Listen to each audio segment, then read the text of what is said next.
Tocamos las palmas de nuestras manos. Las aplicamos en nuestro rostro, el cuero cabelludo y todo el cuerpo. Y repetimos 3 veces.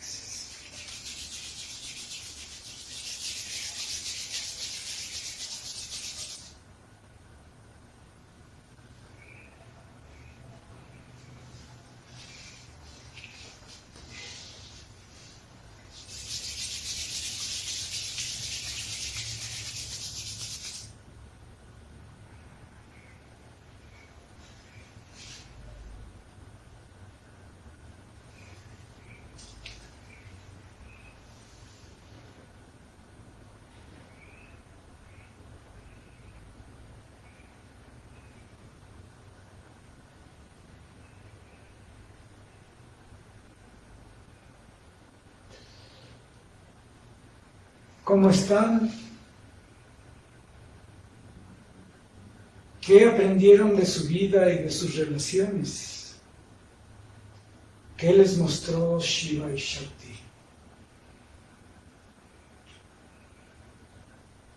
Así que no teman a las cercanías ni a los alejamientos, perdón. Ya estoy diciendo otras cosas.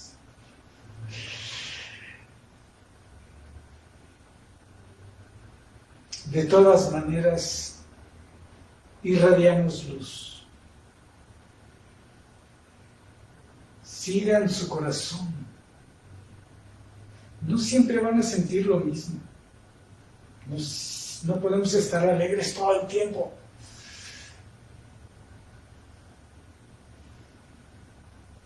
Aunque en estadios